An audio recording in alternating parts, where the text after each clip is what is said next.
Welcome back to the Runs podcast with me and Nikki, and we have got a very special guest that we have kept under wraps. Welcome, Mike Ko. How's it going, Mike? Hey guys, thanks for I'm doing great. Thanks Mike, for having me. You are a YouTuber, full-time YouTuber, running YouTuber now, and you made the switch. That's right. Full-time. When did you make the switch full-time? Would have been like end of 2020. You're in Chicago? Mm-hmm. Yeah. That's right. Well, you moved out to the suburbs a little while ago, but depending on how far away from the area you are, I wouldn't tell people from Chicago I live in Chicago now. But if you're international, Chicago's exactly. Close. So. I've been once. I flew into Chicago, 2 nights in there, drove down to Milwaukee, and then drove down to Green Bay to watch the Packers. And it was cold and it was snowy. The lake in Milwaukee, that was frozen over completely. That was pretty cool. Knee deep in snow. Yeah. And Nikki's obviously ran the Chicago Marathon and 5 of the other 6 as well. All right. Very cool. I mean, if you're going to be in Milwaukee and Green Bay to watch football, you kind of want it to be cold and snowy. Otherwise, I don't think you get that's not the full experience, Yeah, it's part of the... Yeah, it was cold. That was the cold. We don't get that cold over here. You have to buy, especially in the Lambeau, because it's still the bowl. Then you've still got the aluminium benches. So you've got to buy the foam seat or you're going to get stuck to the bench. Yeah. Excellent. So, running. Let's just take it way back to your running. When did you start running? What's your different background in sports or anything? Or was it just running off a bat? Yeah, I started running in middle school. So right around the same age where my oldest daughter is now. And she's just started running too, which is exciting. But that's when I started. It was mainly because it was the only school team that I could get onto. The way we do it over here is if you show up enough, they'll give you a jersey and they'll let you race, and they'll even if you're terrible, like I wasn't that great, they'll let you run along in there and they'll be very polite about, even if you're taking a very long time to finish the mile, they'll let you finish. So that's how I kind of got started, and being pretty mediocre to maybe not as good as mediocre in just a variety of events. And I just kept showing up. So eventually they let me be captain of the team by the time I was about ready to graduate from high school. I think just because I had never left. So persistence counts. Persistence counts for something. Absolutely. What age is middle school? Our schools are a bit different, aren't they? Yeah. So that's going to be 11 and 12 years old, somewhere around there. And just kept on running? Yeah, I mean, for high school, yeah. And then by the end of high school, they kept trying to figure out what I'm good at. And by the end of high school, I was pole vaulting. So I did that in college for a year at a very small school. But then I took a break from all sorts of physical activity at that point. I was kind of done with sports for a little while and I wanted to be a college kid. So I took a break from running, and then I got a job and stuff. And then I went back to school. And so I had a long break from running in kind of my young adult years. And then I came back to it, much later, after a very, very long break. Big break. So when you run, the school system is completely different. We don't get track teams really in school over here or anything, do we, Nick? Mm-hmm. In Wales, no, it's totally different. So that's like American football, but you pass the ball back instead of forward. So since then, now just keep running. And what distances you do? What kind of stuff? Or do you just run? Yeah, these days I like to do a lot of marathons. But my favorite distance is probably the half marathon. But I just end up doing more marathons. People pay more attention to those, and it's just kind of like a bigger event, and there's a lot of peer pressure to do a lot of marathons, and so I do a lot of marathons, and so that's kind of where I'm at. But any kind of distance running, where it's a little bit more about that persistence rather than kind of natural talent, that's kind of what I'm drawn to. So marathons is a good kind of thing. Maybe I need to go up to marathons if it's all about persistence and not natural talent. That's what I'm eventually. I mean, there are some there are some people that are very naturally talented and very good at the marathon. I'm kind of more of an example of like, here's if you're not gifted, you can still do okay if you just work hard for a really long time. And so that's kind of my angle, and that's kind of how I approach a lot of the distance races that I do. Yeah. You probably get invited to a lot of marathons as well, too, Mike, with your background and your contacts and things. So is that more of the races you would get invited to do and get at?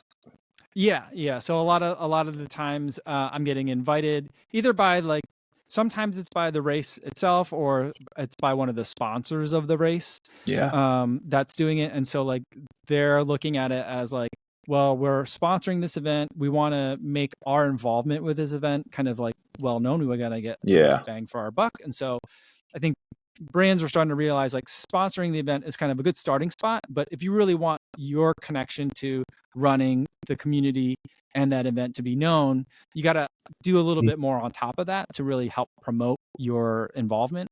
And so that's kind of where people like me come in. And I get to showcase like how the brands are supporting not just me, but like, and not just the race itself, but also how they're supporting the running community. Yeah, because you do a lot, like I sent you the photo Nikki met you do. Which one was it again now? Boston last year at the Puma Shakeout. I think it was on the Friday or Saturday. I can't remember what day. Yeah, I think maybe it was a Saturday. It was a beautiful day that day. Yeah, it was. It was nice. A couple of days before, thank God that went for the Monday. It was too hot, but then it was that would have been too hot. That would have been too hot for racing. But it was good. It was a good shakeout weather. Oh yeah, lovely. But then for the marathon, it was disgusting second half. Oh yeah. A great race. Yeah, excellent. So which marathons have you run now? Like the big ones, or do you just take whatever? America's kind of different as well because you guys seem to travel a lot more than we are willing to do in the UK as well. Yeah, so like I've done Chicago a bunch of times. It's kind of my hometown race. But some other ones I've really enjoyed are New York, LA, Boston. I got to run last year. And then the Houston Marathon, I've done both the full and the half down there. So those are really fun. And CIM is always a big one for us over here. It's kind of like America's answer to Valencia. It's not nearly as scenic as Valencia, but we use it the same way. It's about the same time of year, and it's a place where people go to run with other fast runners. And so like if you're shooting for a time and you're kind of on the West Coast of the United States, that's usually a date that you've got circled on the calendar.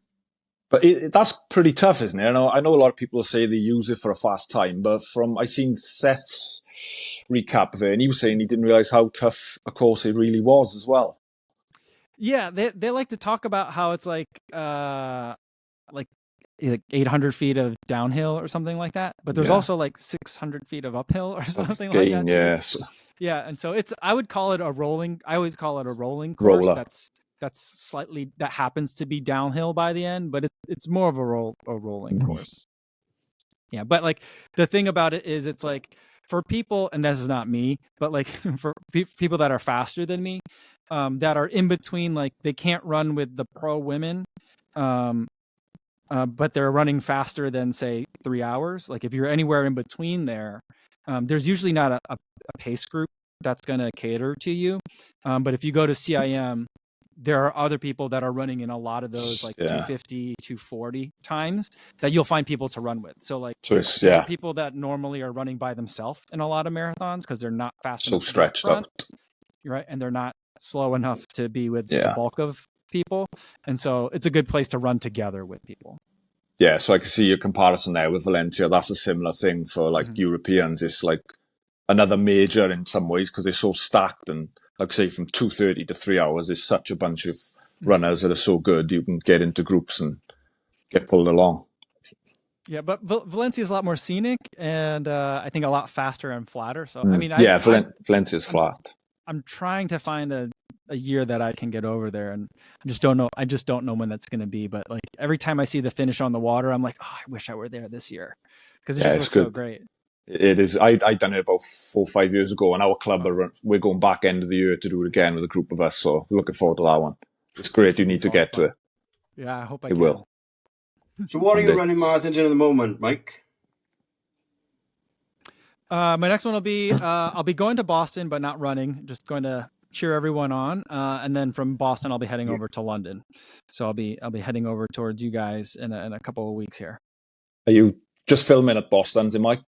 That's right. Yep. Yeah. Oh, cool. Are you flying then straight to London from there? Or, as you got a few days back home and then out, or trying to get to London as soon as to get the jet lag out the way?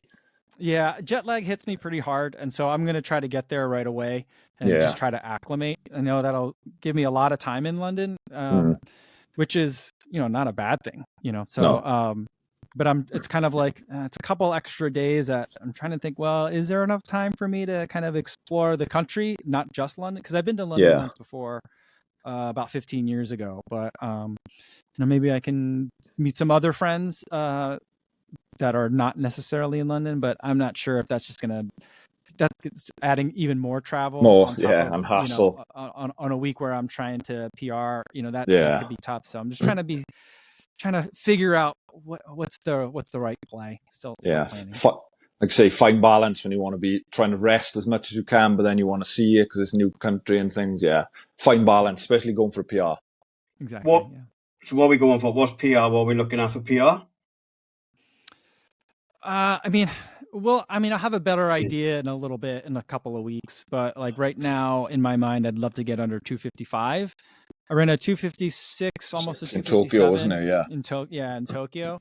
And so I'd love to be able to kind of start chipping away at that, getting, under from 255, 254, somewhere in there. And then I'd like to run another fast. I'll be running Berlin in the fall as well. So you're there as well. Yeah, cool. Yeah, so that'll be my 6th star, and so it's another fast course. So I'm hoping all right, if I can get close, be in kind of PR shape in the spring, and then kind of keep an eye towards running fast in the fall. Hopefully that you can get closer to kind of 252, 251. That'd be kind of ideal for the rest of this year. That's a lot to improve by 4 minutes over the course of a year is a lot. But if I could get this build, I spent a long time focusing on it, doing a half marathon first, and then kind of rest a little bit and then get ready for Berlin. Hopefully that's not too crazy, but we'll see. I'll get more information as the next couple of weeks come in, and then also we'll see what happens in London.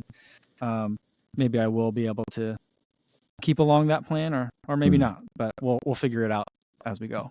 It's a great race. I've done it 3 times, and I'm back again this year. And it is a pretty quick route. There's a couple of there's nothing up. I would say uphills, a couple of drags, but it's such a great atmosphere, great course. Got quick runners, so you've got a good shot there. I'd say if you can stay fit and healthy up to there now. Like say, we're 5.5 weeks out, so hopefully it keeps going well for you. Yeah. I think things are going well. I've got a new coach, and so that's kind of a new thing that I'm adjusting to. But I think things are going well, and I do think that there'll be plenty of people to run with. And I find that for sure, I do really well when I can run with other people, especially if not everyone gets to get paced, but my first time getting under 3 hours, a friend of mine paced me who's much faster than I am. And so, for me, something that's weirdly magical is if I'm deep into a race and I'm hurting, and then I look over to my friend and that friend is just, going for an easy run. That's very calming for me. Yeah. And very it's really supportive. That's the best support I feel like a runner can have. And so I'm hoping that there'll be some fast guys that are going for an easy 255, that I can just ride their coattails to a PR over by the Palace, so that'd be great. Yeah. I'll give it a go for you. Okay, there we go. All right, there we go. I'll just hold on to your hold on. Drag me in. Tuck in, let's go. It's like reality check, isn't it? And when you're in the pain pit and you look to it and it's well, if they're not hurting, why am I hurting? Maybe I'm being silly. Yeah. It's kind of the opposite of if you try to startle someone and you're screaming, another person might start screaming too because they're just reacting to you. You know, it's the opposite. They're not freaking out, so I don't have to freak out. Just calm down and just run. You know, so that's something that I'm working on mentally. Is just calm down. It's just running. You're only tired. You can keep going. You know, so it's just fine. It's fine. So that's what I'm hoping for. And I think from what I've seen, I mean, I've been starting to now, like, we're getting closer. So I've been watching like FOD runners videos of London and everyone's kind of race recaps, and like 40s race recaps and stuff. And so I'm just trying to be like, all right, the crowd energy is going to be there. That's something else that I really do very well with. Yeah. So like, I feel like it's setting me up for success. I've got a coach, I've got a good course, I've got good crowd support. The rest is just on me at this point. So, you know, the situation is delivering pretty much everything that I need. Yeah, absolutely. You know, so Ko, you've went full-time content end of 2020. Are you finding, I'm not doing a disservice to being a creator as a full-time, you work more hours than you were before, I imagine now. But do you find training easier to plug in around now than when you were working 9 to 5, clock in, clock out as well? Is that lending a lot to your improvements as well because you can work it in? Oh, yeah. Yeah, absolutely. Because before I would have to run before or after work, you know, and so like I'm fine getting up really early to work, but it's to run, you know, before work, but it's not as fun, you know, and so I'm having more fun now because I'm running, you know, I get up early, I work before the kids are up, then I get them ready for school, and then once they're gone, then I'll do some work and then I'll go for my run, you know, and so like that's pretty nice routine for me. It's really easy on my stomach, you know, so I'm not like, oh, do I have to hurry up and eat something before my run? Like, I've had time to eat. I've had time to let my body wake up. And I'm running usually, especially in the winter, during some of the warmest parts of the day. So like a lot of like the roughest edges of training have been softened because I can now move the run to a part of my day that's most convenient for me. So there's definitely benefits to it too. And also another part of it's like, now it's kind of my job to be training. You know, I mean, I have to test shoes, so I do have to run to review shoes.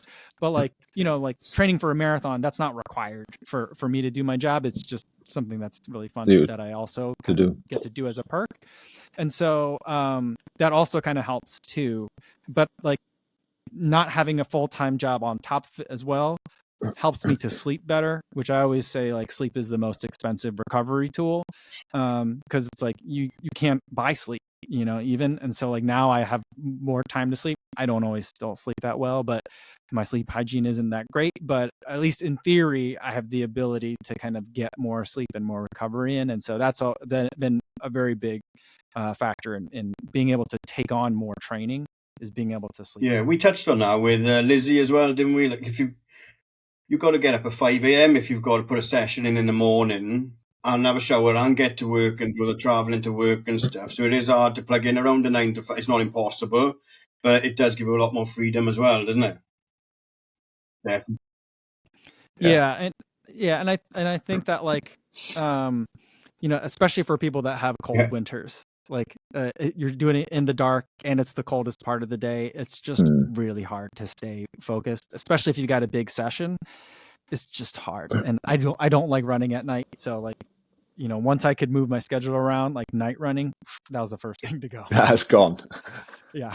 Yeah, we don't get as harsh as winters as you do there where you are, but yeah, it's just been like non-stop rain for months, it seems, and it's just it's so demoralizing, as you say, trying to get out. But if you want to be fit and get that time, you've got to do it. Just stay in bed like me.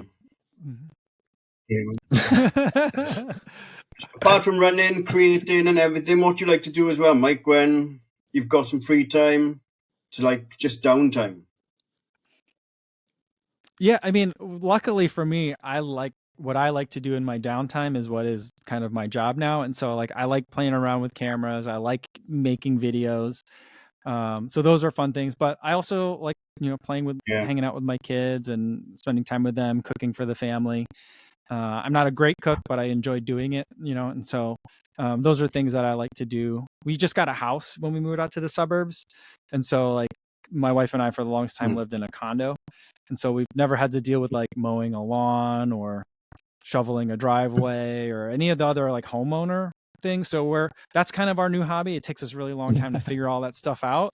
So we're figuring it all out. And so like it's on a nice new adventure at a different phase of our marriage. So that's something that takes up a lot of time, like mowing the lawn and stuff. So yeah, I'm very, very similar, really. I mean, Nicky drags in the guests, obviously, because he's a good runner.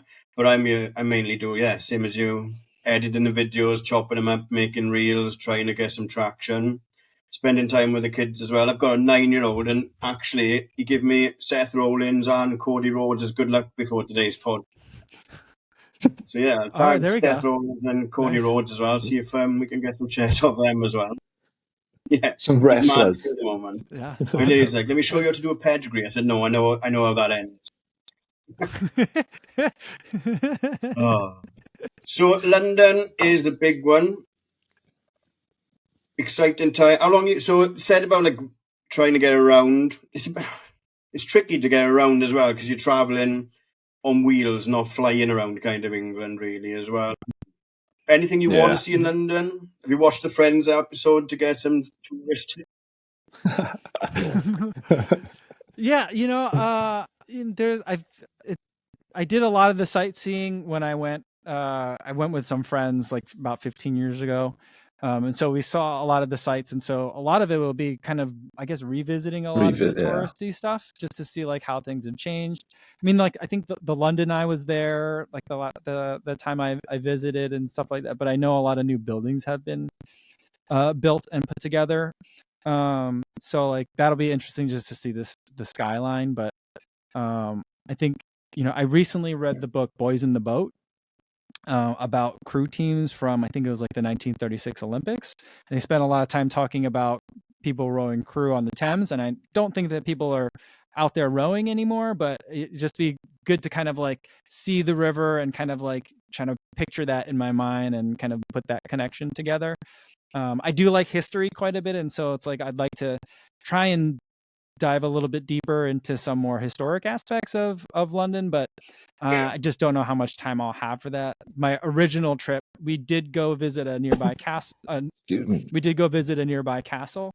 But we didn't have too much time to spend on too much of like the big tours and things like that I might like to do. Some weird things that I want to do though is if there's time, I'd love to go watch a darts, like someone playing 301, or Luke Littler. He's the new phenom. Because like I remember when we were there, it was just on TV, and it was so strange because we don't really get darts on TV here in the U.S. But like me and my friends were playing a lot of darts in college at the time, and I had gone to London with some college friends, and so we're like, "Oh, check this out! What are they playing? They do it." And so oh, they're playing it. And it's on TV, and it was some sort of championships. So I'm watching the guys play darts, but then they would pan to the crowd and just looked like this giant beer hall in the back of it. And I'm like, yeah, basically that's what it is. I'm like, we got to figure out a way to go. And like, we never figured it out. So like, if there's time, maybe after the race, I can figure out a way to find my way into. I mean, I don't even know if it's the right time for the season, if there's seasons or anything. But it's 24/7. They can get up to the audience whenever. Okay. Yeah, the world champs in London was just back in January, so you've missed that, which might have been what that was. Cause, I think it was because I was here for the New Year. So it's over New Year, and it's a crazy event. Like you say, he turns around, there's like 15,000 fancy dress, drinking, going nuts at two guys just playing darts. It's mental. It looked amazing. I was like, it looks class. I was like, that's a place to be. So hopefully we can, maybe we can find some, or maybe I'll just play. I haven't thrown darts in a long time, to be honest with you. It'd be a lot of fun. Speaking of England, while we're on the subject, you found out about Hardest Geezer on your live just now. Oh yeah. Someone told me about Hardest Geezer. I'm not familiar with who that is, so I'll check it out. So he's a guy from south of England, Russ Cook. He's been nearly 320 days running from the most southern tip of Africa to the most northern, and like he's been on YouTube, Insta, and just unbelievable journey he's on. He's I think is it 15,000 Ks covered. Something incredible, and like what he's been through and things. You have to check him out. It's mental. Okay. He's doing it for charities. He is, and he's about 20 days away from the finish now. So Yeah. Okay, He's wow, had a it's lot quite of a trouble. journey. I mean, he's been Oh, held just at gunpoint. He's had massive visa troubles. He keeps going. yeah, Oh, yeah. He is the hardest. yeah. You'll have to See, here I am. I'm like, maddest I don't. visa. I'm not even sure. Like, I'm not sure how to even plan a trip from Boston to London back to Chicago. And he's running through countries where I'm not even sure. Like Where it is, what it will is. they even recognize his you in. passport when they go through there? I don't know. Yeah. So we're just different. We're very different people. Very Excellent. different. So that's running. Should we take a little quick break and then speak about kind of YouTube and the content side of it? Sure, sounds great.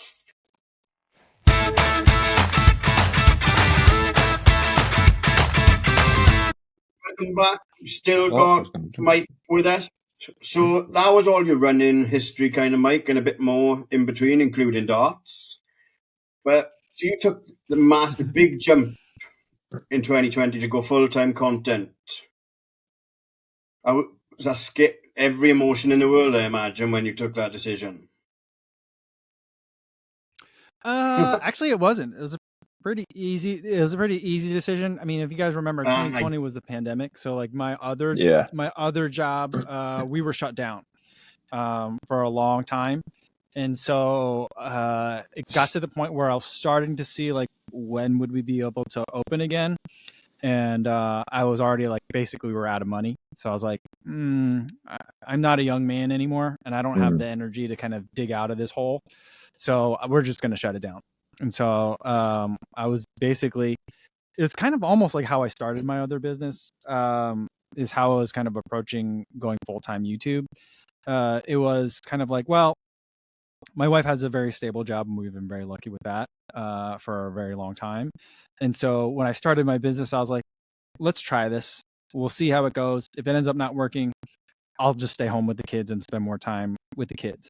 And kind of the same thing was going on with this one. It's like, it's time to shut that other business down. I guess I'll stay home with the kids, kind of like what always the backup plan for the business was. I'll stay home with the kids, and I guess I'll still make YouTube videos. So it wasn't more of a switch to like, I'm going to be a full-time YouTuber now. It's kind of like, well, I don't have a day job now. Yeah. So like, and like YouTube was my only other thing. And then at that point it started, because I had more time, I was able to take on more and do more. And so it just ended up taking more of my time and became a full-time job. Although I do like to joke that my job is to be a trophy husband, but no one believes me. Everyone laughs. I'm laughing with you. I say that. So I'm also a trophy husband. So yeah. So I mean, like, so that's kind of how I like to put it. But my wife will be very quick to remind people that I spend way too much time working and way too much time away from home to be able to say I'm a trophy dad first. Maybe that I could say that as my second job, but so it was a very different way that I think most people kind of make the transition to full-time content creating. It was kind of like I guess I'll do this because it was a weird time in the world. Yeah, and it was like my other job was gone. So yeah, you had that. It wasn't really I'm gonna leave that to this. It was like, well, it's going, so let's go for it. Yeah, and like if I were to kind of keep going on, like digging out of that hole would have meant like I was going to be away from home a lot, working more on trips, and it was just going to be a lot more work. And I was just not excited about it, which I always kind of just take as a sign of like, maybe that's not a good idea. Maybe that's not a right fit. If you're not like, if there's a challenge and you're like, man, this sucks, then probably that's not the right path for you. Yeah, but like for me, like with running, it's like, like, there's going to be a lot of work ahead and you're going to have to really do a lot of uncomfortable exercises and workouts to be able to reach your goals. And I'm like, all right, let's go. That's, something to pursue, Yeah. And it probably got you excited as well. Was that the feeling? Yeah. And so I've always kind of been, my career path has been really, really weird my whole life, and not just, I guess like the example is that I'm a professional YouTuber, but I've always kind of taken a weird meandering path, and it's always because I've been like, well, what's interesting? Pursue that. And what really do you not want to do? I mean, every job has parts that are annoying that you just have to kind of like, you do it because you're an adult and you can do your job. But like sometimes when like everything about the job is uninteresting, then that's a good signal. That's like, this is not a good fit. Yeah, absolutely. So did you start out as a YouTuber as a shoe tester? So should we call it shoe tester? Doesn't sound very glamorous, but that's Yeah, I mean, it's paid, right? yeah, shoe tester, shoe reviewer. Some people call it a shoe tuber. Either any of those is fine. I'm also like trying to take back the word influencer. Everyone uses it as such a bad word, but I'm like, that's fine. Just call me an influencer. It shortens the conversation a little bit, if you're talking to someone that has no idea about social media. But any of those are fine. And yeah, I totally lost track of the question. Sorry. So as a shoe tester, did you start out as a shoe tester or did you fall into that? Oh, okay. Oh, yeah. I didn't. And so I first started making videos as a dad vlogger. And so there's a lot of mommy vlogs that are out there. That's a genre. There's just general interest daily vloggers that are out there too. And mine was daily vlogging, but from the perspective of being a dad. And so like kind of like my initial kind of like a spark was like, imagine taking a GoPro, and this was back at the time of like GoPro Hero 3. So think back then, that was the GoPro Hero 3 was my first action camera. Imagine taking that, but instead of like giving to someone that's going to parachute out of a plane or someone that's surfing, let's put it on a little tricycle for a kid and like film the kid doing stuff on the GoPro. And so like take action cameras and put them in like a 5-year-old's world. And so like that was kind of the point of view of it. And like for me and a lot of my buddies were very active dads. We all had jobs and we have wives who have jobs, but we're like not very unlike probably a lot of our, I don't know about your parents, but a lot of our parents where there's more well-defined gender roles. And so we were all kind of bucking those trends. All of us were kind of in that same position. And so that was kind of like, I felt like this was my point of view. And this is kind of like the story that I wanted to tell. But there's a lot of vlogs out there. And so it wasn't really catching on. And the videos weren't great, and so I mean, I've looked at them back in retrospect, and so like, there's a meritocracy to YouTube. Like stuff that's not great doesn't, take off. And so I was also at the same time kind of getting tired of filming my kids everywhere. And so I was like, let's try to pivot. And so like I still wanted to make videos every day. I liked the making a video every day part. And so I was like, well, a friend of mine, one of my buddies, was like, hey, let's go run a race. You used to run, right? And I was like, a long time ago. And he's like, well, let's do this race. And so we started training for this race. And I was like, oh, well, this is something for someone who's a daily vlogger. You're always wanting something to film. You don't care what it is. Just give me something interesting to film. And so the running was something I was like, I could do exercise. I feel good. And get a bunch of video content for the day. That was like a double win. And so that's kind of how like the running stuff started. And then I started reviewing. I didn't have many shoes. I was only running in one shoe, and I just kept buying the same shoe over and over. So I would review that one, but I was like, but I can talk about it after I've run 300 miles in it. So let's do a shoe review after 300 miles. No one's ever done that. So I'm like, or maybe someone had, I'm not sure, but it wasn't a popular thing. So I was like, well, let's talk about what I got. And then I got lucky because Bluetooth headphones started coming out at the time.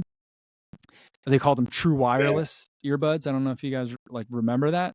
And everyone was like, which of these cheap $20 or $40 earbuds is good? You were just buying random stuff on Amazon. I bought all of them on Amazon and I would review all of them. And so that way, when you searched it, my video would show up. So that's kind of like that's kind of how I got cut my teeth in reviews, is reviewing the same shoe over and over and over again over time. Different stages. And like Bluetooth earbuds. Yeah, you say about the influencer tag, and I think it's been done dirty because people are willing to influence anything to get paid for it, whereas you are only influencing running shoes and other bits and bobs, but all within this kind of running space. You're not dropping a 20% Kofuzi discount on soap or anything. Yeah, I mean, like, I wouldn't mind doing a discount on certain things, but I generally stay away from that because, I'm reviewing something, and like, I don't want there to be an incentive for me or a to say bias. something is good. So like, other people do affiliate links. I don't have a problem with other people doing affiliate links. I just don't want to do it. And so like, like, I've been reached out to by like running shoe like online retailers.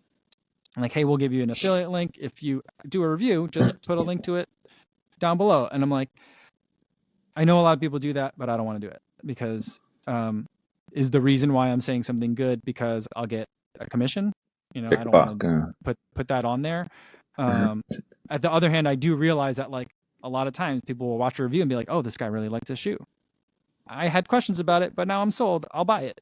And then it's a nice way to reward the person who made that video and provided useful information. But I don't know.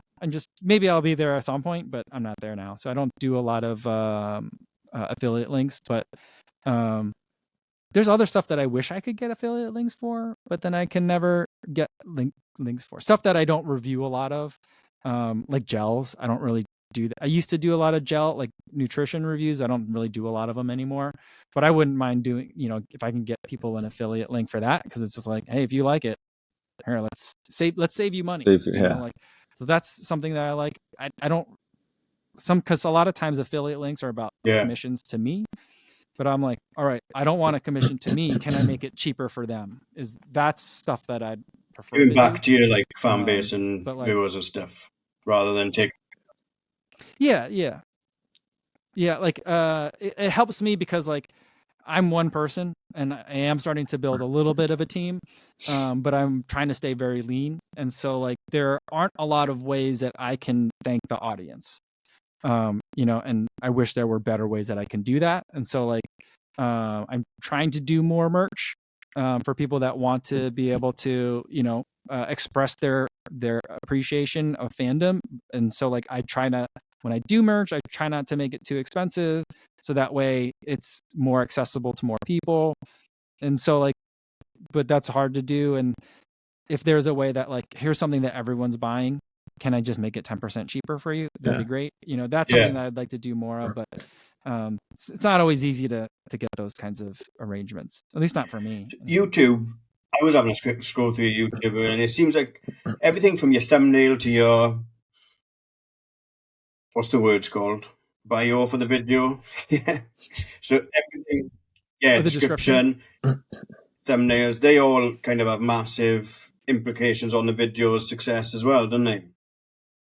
It's not just shoot, film, post, is it? Yeah. I try not to think too much about the thumbnails anymore, which I might be just very lucky at this point, because like I have like a rapport with the YouTube algorithm, if you want to put it in those kinds of terms, where the YouTube algorithm feels comfortable enough to suggest my reviews like to a lot of people. And so like I spend maybe less than 5 minutes on every thumbnail. And it's changed over time, but like I go back and forth. Sometimes I operate on the premise that people want to see a picture of the shoe. But then if you do that, it gets very bland and it's not very, you don't know you have to think for a second about whose video that is. And it just looks like it could be a commercial for the shoe. It could be a great video about the shoe. And I'm not sure if it's just a picture of the shoe. Sometimes I put my face in it. And then sometimes I think, well, if I put my face in it, then people definitely won't click. So sometimes my face is not in it. So I've been experimenting. Lately, I'm in a hold the shoe and have my face in it, but it's usually just a still frame from the video, because I ultimately want the truth to be like what you see in the thumbnail is what you will see in the video itself. And so like that's why I maybe 1 out of every 50 videos I will do something to make a thumbnail, but most of the time it's something from the video itself. And then I'll add text to it. Because I was going to say, when I was scrolling the most recent for the last like month or so with your face and your shoe on it, with the name in the background, I was going to say looked like a lot of work had gone into them, but I guess I was wrong. Just 5 minutes. No. It's very fast. Because I've kind of like at this point, like I'm like, okay, that's the exact thing that I want now. I've honed in on that. It's very easy for me to just like pick it out, grab the frame, and then do what I need to do to get the text in there. At some point I'll probably need to change, because I just think that every once in a while you just need to refresh, and things get stale. And so like it'll shift at some point, but for now it's very quick. Face, shoe, words. That's it. Job done. So yep. We can see obviously your big shoe rack on the wall behind you. Shoe wall. Are they all do you test them? You can't run enough. There's not enough miles in the month to test all these shoes, is there? Or tell me if I'm wrong. Well, like, so it's kind of divided. I have one section of the wall to my right that is shoes that I'm actively testing right now, and then the ones that are kind of like behind me and to my left are shoes that I'm kind of done testing, that I keep near me, because a lot of times it's stuff that we'll want to talk about. And so like on the live stream, a lot of times I'm pulling shoes off the wall shoes out, so that we could kind of compare old stuff to new stuff, or across, like different types of racing shoes or different types of daily trainers. But yeah, so like, these days I don't get to run into a shoe to 300 miles anymore, even if I really wanted to. I'd like to try to get to 100 miles in a shoe and have 2 review videos. One is kind of like my review, and then the 100 mile is a long-term update for me. I know a shoe lasts much longer than 100 miles, but that's like that's the smallest big number that I can get to while still getting to a lot of shoes, because I'm just one person. So like, I gotta move through shoes really quickly, and there's not a lot of like, wow, I just really wanted to run in this shoe today, so I ran in it. It's kind of like every shoe has a clock. Like, it's like I gotta, if I want to have this shoe next season, then I gotta hold off on it now, so that way I don't do all my miles like in the next month and a half. So I gotta kind of space things out and keep track of all the miles pretty closely, so that way I'm making sure that every mile counts to something. Yeah, and like 100's a good, you got a good gauge after 100 miles of what the shoe is going to do and how you're feeling in it as bet. I know you can say you can get up to 500 miles in shoes, but 100 miles is, you pretty much know what you're doing in them then, and if you like or not. Yeah, I feel like if anything really weird is going to happen with the shoe, it will happen by 100 miles. Like there are some shoes where, it can change very drastically at 150. And yeah, maybe I'm missing that, but for the most part, like it's most of the change is going to happen from miles 1 to 100, and then it'll just be a gradual, but like drop off from there. And then until it bottoms out and it's time to replace it. And so I feel like that's kind of it's a nice big round number. Yeah. Excellent. And who's your favorite YouTubers to watch? I have a lot of people that I watch fairly regularly. I'm watching like FOD Runner. I really like Eric Floberg. I like what Matt Fox does with Sweat Elite. Yeah. I'm watching I watch 40's race videos. I can't always listen to the podcasts all the time, because I just have a hard time understanding it, to be honest with you. It's a very difficult for an American to hear it. You're doing well with our Welsh accents then. I'm doing okay. I'm doing okay with you guys. But 40 sometimes he it's very thick, and so I like the race videos, and so that's something I'm watching. Ben Felton, and also like Philly Bowden. Of course, I'm watching a lot of her videos as well. And then there's a lot of great American runners on YouTube as well. So there's so many that I'm watching. But like right now, I feel like it's really good time to be watching running YouTube, because my algorithm right now is feeding me a lot of brand new channels. And the content is surprisingly, I was just talking about on the live stream. Yeah, you said on the stream. The content is surprisingly good. How good it is I'm watching, YouTube will show me a video, and it's, it'll be a captivating 12-minute video about a cross-country race or just a week's worth of someone's training. And it's really well put together, music, sound, visuals, it's all working. And then I'll, check on the channel and be like, am I subscribed to this channel already? I'm not. It only has like 400 subscribers and there's only like 3 videos. Like, how are they making videos as good already?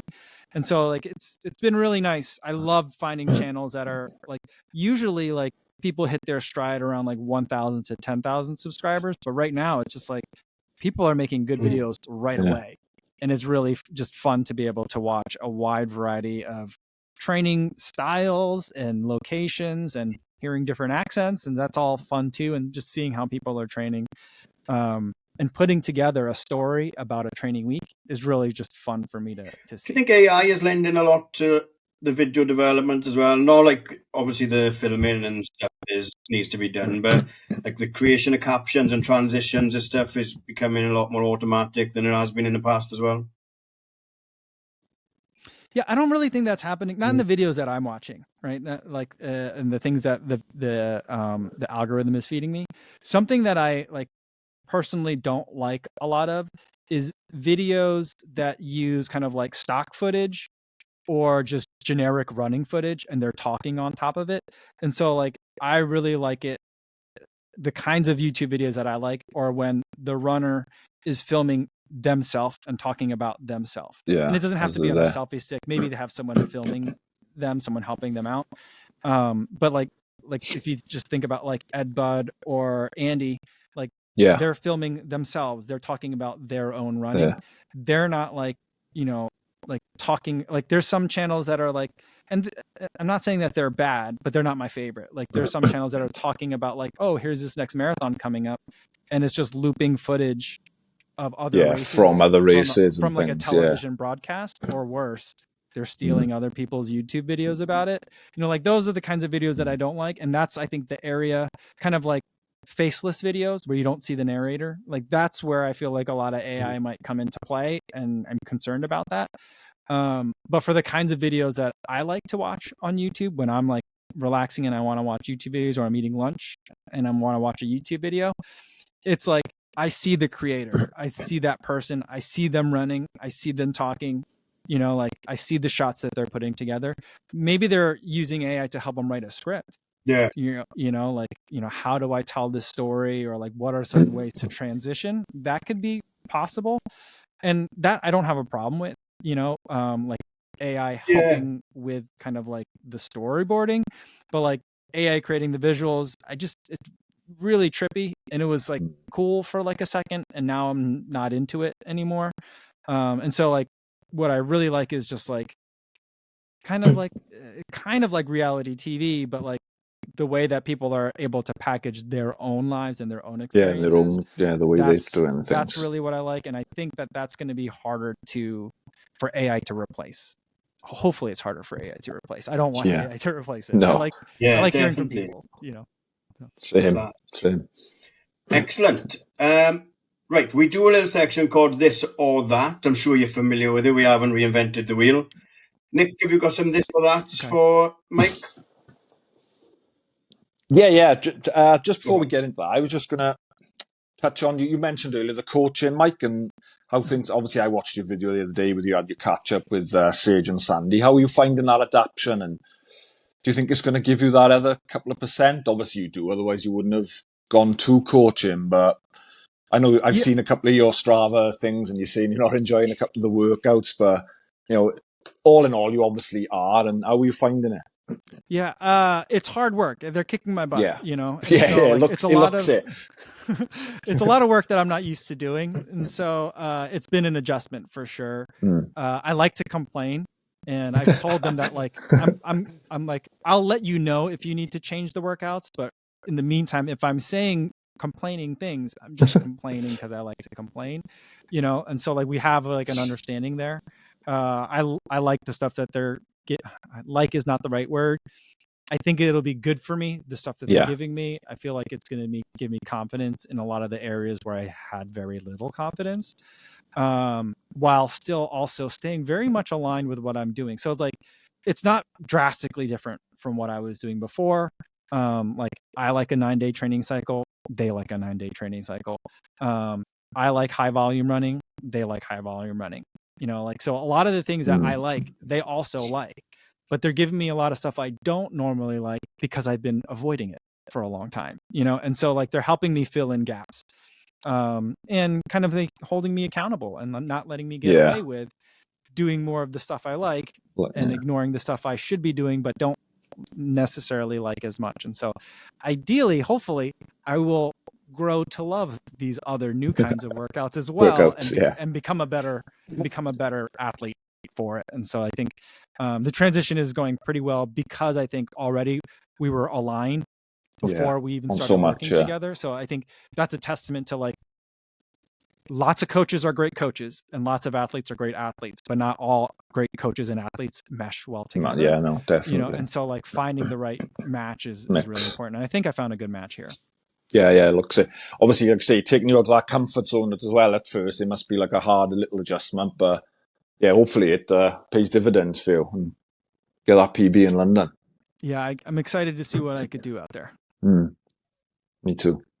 Yeah, so anyway, so we'll just go into this or that now, if that's okay. A couple of quick ones for you. All right. First up, Coros or Garmin? Oh, I'm going to go with Garmin on that one. Ooh. Insta or YouTube? Oh, YouTube. Pizza or pasta? Oh, pizza, easily. Pizza. Yeah, from where you're from. I didn't like my pizza in Chicago. It's too deep. Here's the thing. I did not grow up in this area. I grew up in the New York. I grew up in New Jersey, so right by New York. Oh yeah. So I grew up eating New York style pizza, and the pizza here is very different.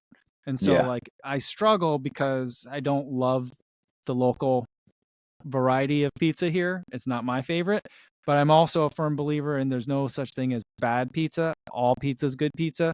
And so I get by. Get by.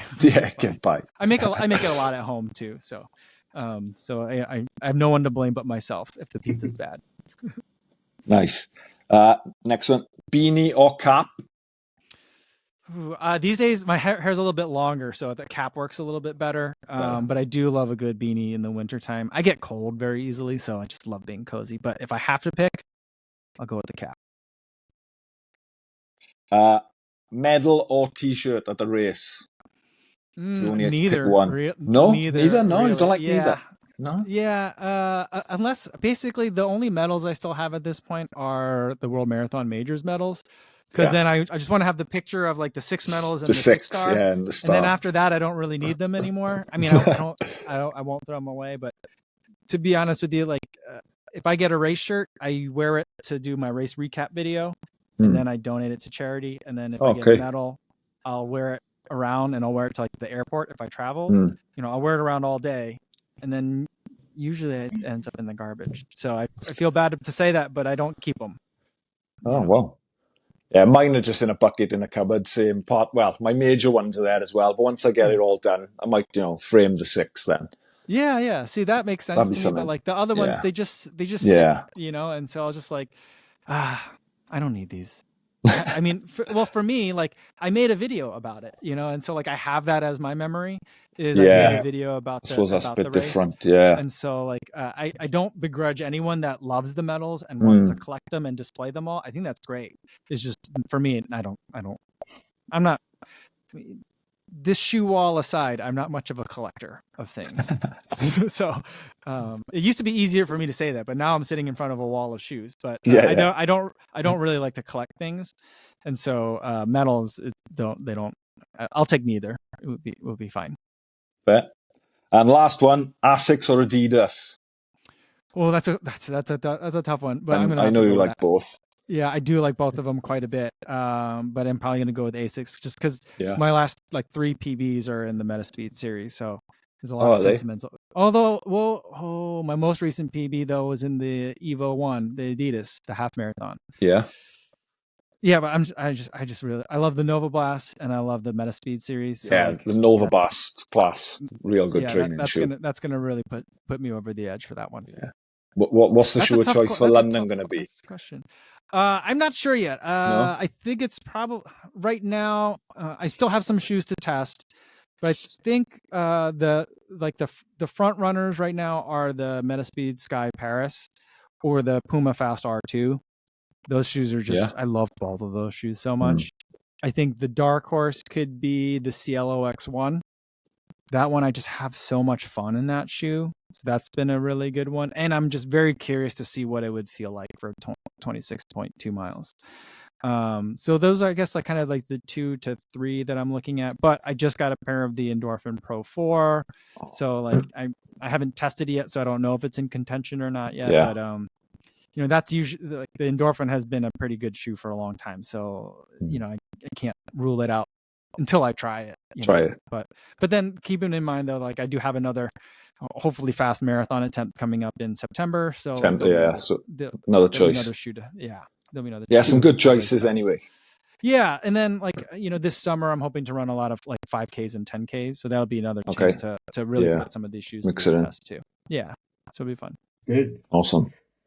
Excellent. It's been incredible to have you on. We have it has. We have a lot of local, because we're local boys. Obviously, we have a lot of Welsh guests from around our area, but we would like to like sprinkle some people like yourself in throughout as well, which does lead me on to my last question. Do YouTubers have a WhatsApp group text? Because